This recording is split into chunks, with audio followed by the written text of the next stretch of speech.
Hello everyone, welcome in the podcast of Rzain Society, where we show the member we have in our amazing community. Today, we are speaking to Gabriel Augustovski, the head of product management at Jamcity. Gabriel had a really exciting journey working at Pretty Simple, Jamcity, but also being his own consultant and working at Monza Gaming. We are going to speak about his professional journey, all the data-driven decisions he makes to chip games, the KPI strategy, Liveops optimization, how globalization and localization is seen, and also industry trends. So I hope you have a blast and thank you for listening. Bye bye. Hello everybody, it's Claire from Rzain Society. Today I'm with Gabo, one of the most knowledgeable person I know on the product front. Gabo, how are you doing? I'm really good today. Nice to be with you, Claire. I'm really happy to be chatting with you today. So for the story, last time we saw each other, it was in Brazil and you had a little baby, so cute. So, I think you're an example as well of, professional success and also life balance. So I really loved this. Gabo, can you tell us a bit more about your story, your professional journey and so on? Because it's really impressive and you have really high responsibility. So tell us a bit more. Of course. I think in this industry, I started in 2010. I think it's 14 years ago. I started as QA and briefly shifted into analytics. So my background, I worked in analytics for almost 8 years.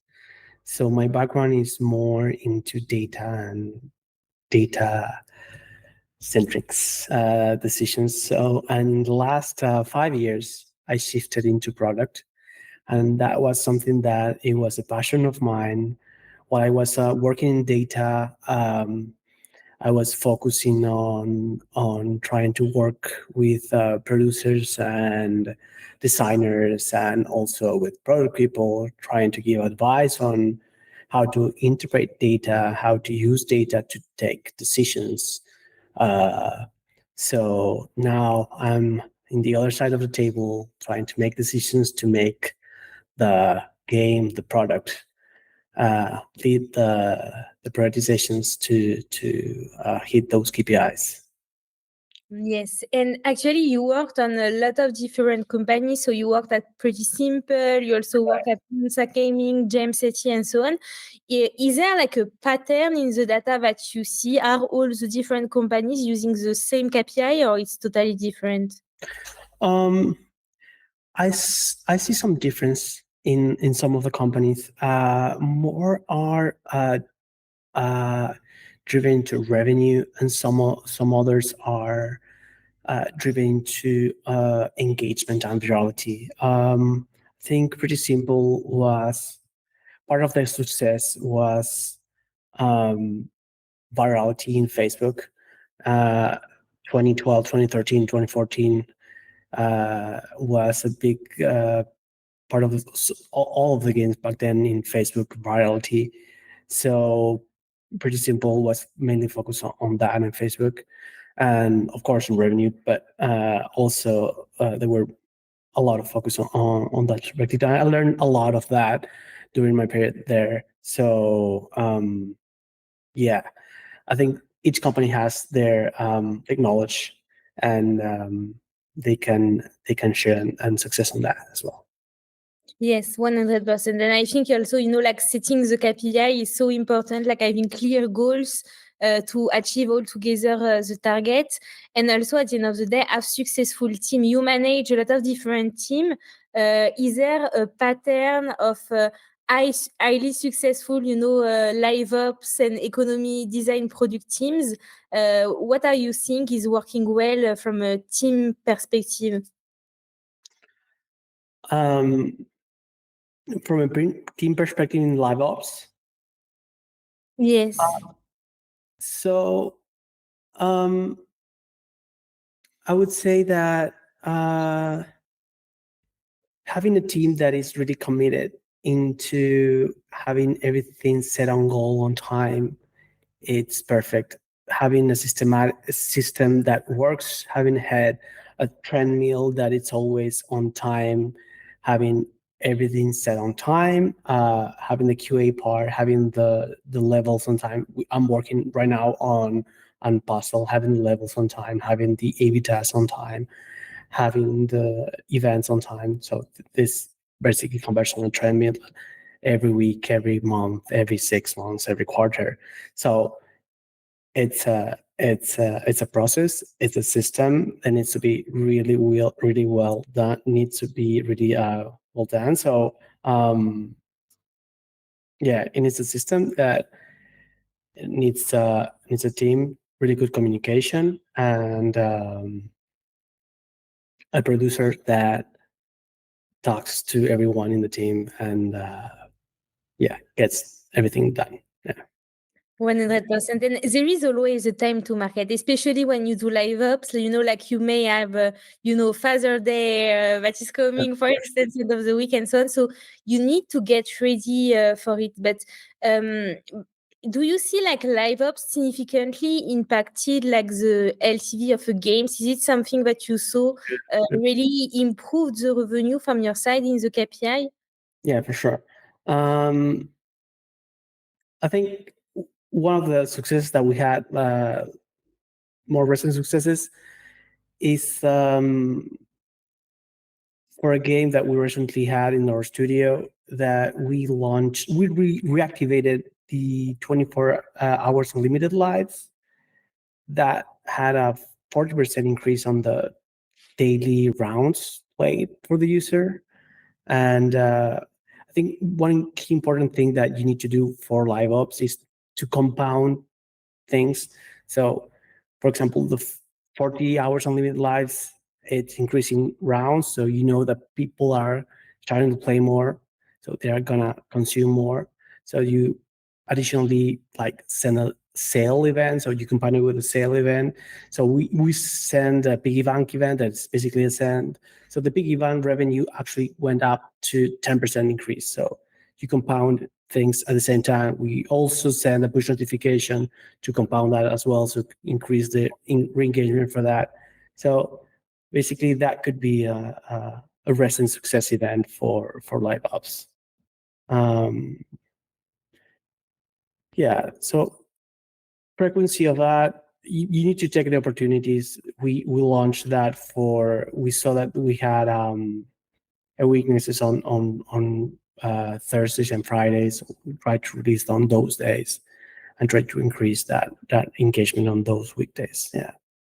Yeah, I think it totally makes sense, and it's actually something but I think it's really complicated. So I want to ask you on Liveops side, are you managing Liveops globally or really tailored to your key market? Like there is a lot of topics around, for instance, localization.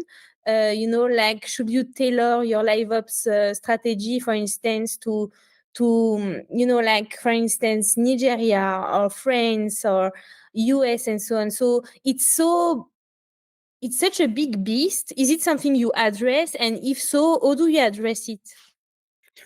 Well, we do have, like, for example, for monetization, we do have tools to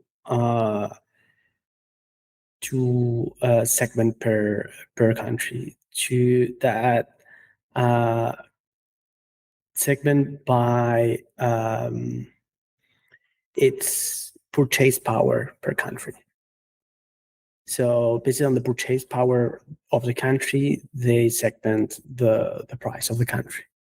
So we can segment by that. So, and localization, we do localization, of course, but I think the most important is like try to optimize monetization and optimize revenue. For example, for sales. But that's that from that side in terms of like segmentation and localization. Yeah.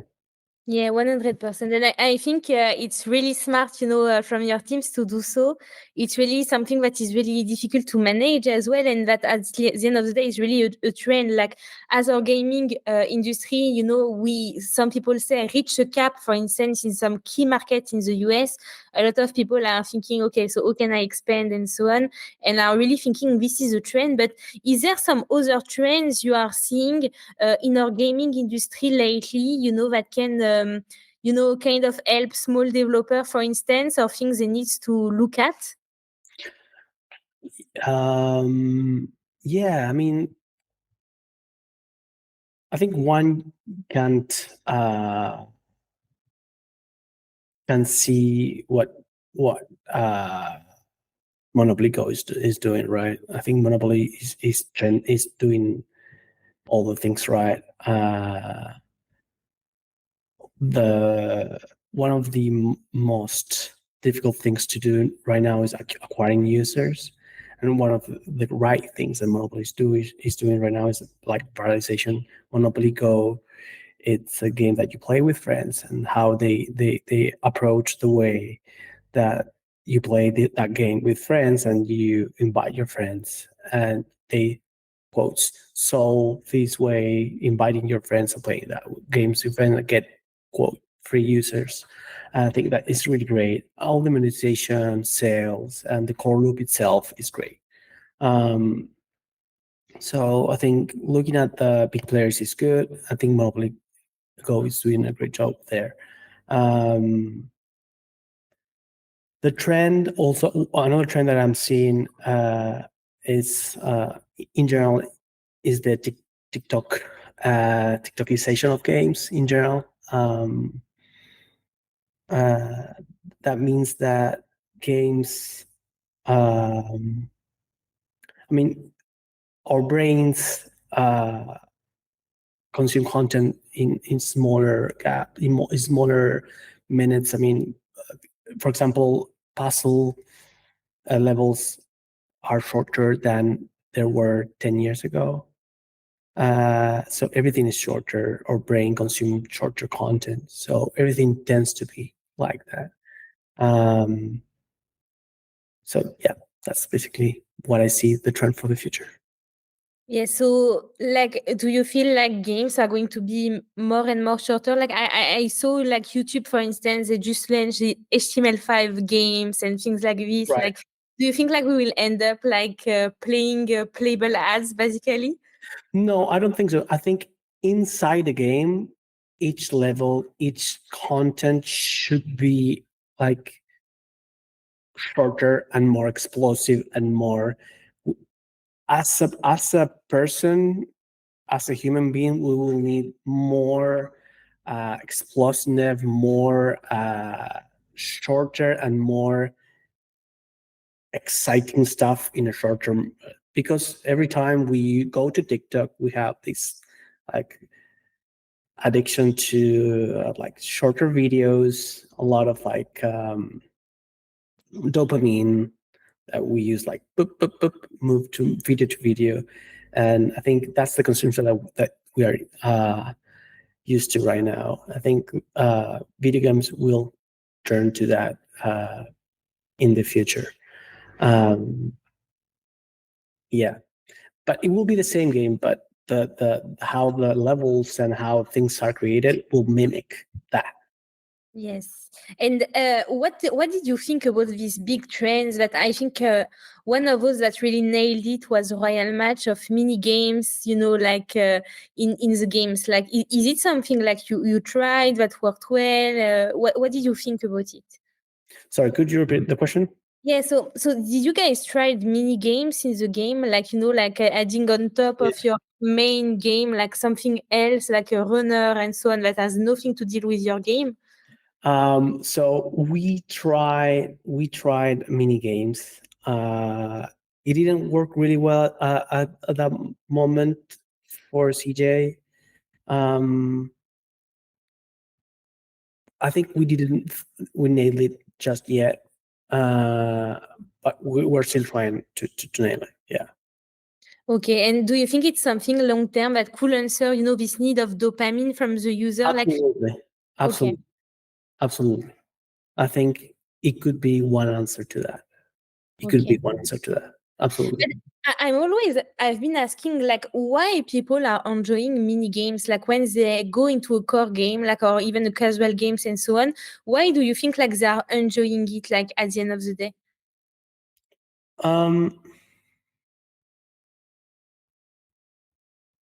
I think there's two reasons why. I think one,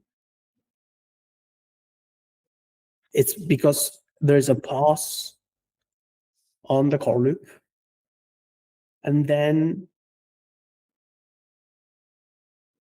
because some of the mini games are bonus games, and the bonus games have a lot of rewards and explosiveness. For example, for Royal Match, there's a lot of like coin mini games that you have a lot of explosives and coins that you think you're gonna get a lot of rewards. Maybe you don't get, but there's a lot of coins there, and it's like a slot machine that you're gonna get a lot of. Like it's really rewarding, and you get a lot of dopamine there, and it's great. I mean, you feel great by like playing that. So yeah, it's a great experience. Yes. At the end of the day, I think there's it's two things. You need to be user centric. There's user centric and data centric. Data centric is to be user centric, and user centric is like to give the user a great experience, and the great experience is like that. It says user having fun at least for a while, and yeah, giving them the play a level that they enjoy is that. Yes, I totally agree, and I totally can relate to the social casino almost, ASMR thing always coming. I think it's kind of amazing how they manage to do this, and I think mini games definitely are good, and like they are re-engaging either new player or existing user, but you still need a lot of creative and innovation, right? Because you need to say to the producer, okay, so this is your game, but we are going to change it. We are going to take something that is totally out of, maybe the environment of the game. So how do you manage to do this and convince a producer to do this? Yeah, it's costly. So that's good. I think that's a great question. So I think when we talk about roadmap, I think there's always like two ways to talk about roadmap with producers and with stakeholders. I think one is innovation, and when you talk about innovation, there's like two things. When are novelty things, and when you think about competition. And now we're talking about mini games, and we know for a fact as a product guys, and I'm talking about that the competition is already doing mini games, and we know that it worked in other games. So you can go to a stakeholder, to a producer, hey, this game is doing it, it's working well. It has we can sit down, get a spreadsheet, say get some numbers, go to the database, get some dashboards, and get what we call expected outcome. And this will improve or increase or lift the ARPDAU or whatever retention on sessions by 5-10%. And as we use a specific system for prioritization, the roadmap, but we talk through that by some iterations, and just we prioritize it by this expected outcome. And if the expected outcome is going to be great, so it's going to be prioritized really high in this list of the roadmap. So it's going to be included in the roadmap. So that's that. If we know that the competition is working, and we know it because we're playing it, because we saw it on Abanya, or sorry, Data AI or whatever. Some software. So yeah, basically, and we did the breakdown of why it's working on this expected outcome. we're going to put it and we're going to prioritize it to do it. And of course, it's going to be a negotiation because this kind of work, it takes a lot of work, creativity, art, sound, engineering. Yeah. Yeah, it's definitely a cost. I know like a lot of companies, they use like the RICE model to, kind of prioritize the features and stuff. You said you had your specific model. Can you tell us a bit more about how you are doing it? Basically, we have a couple of numbers of how it's the cost of development, the cost of impact on the KPIs, the cost of engineering, the cost of some numbers that we put. We just multiply them, and we have a number, and then we order by that, and we have them prioritized.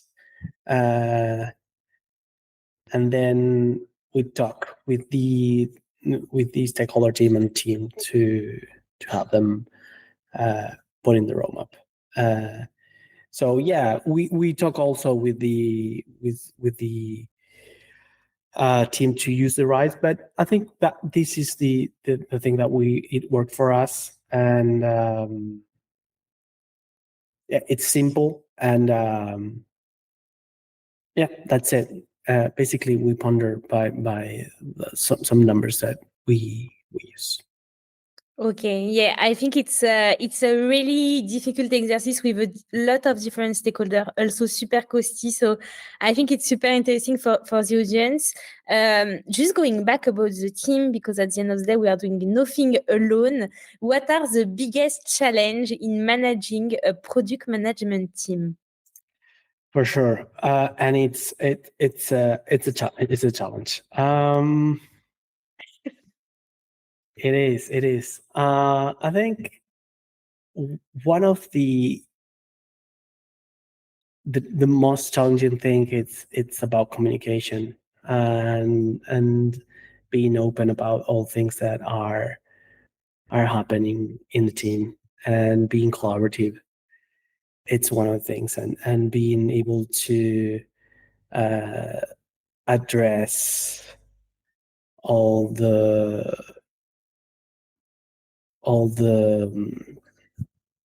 things that happens between the team. At least for my team, each one of the individuals have their own product, so I need a lot of collaboration between all of the individuals of my team. So I need a lot. My focus is in fostering this collaborative environment. So, and I've noticed with all my years working with people that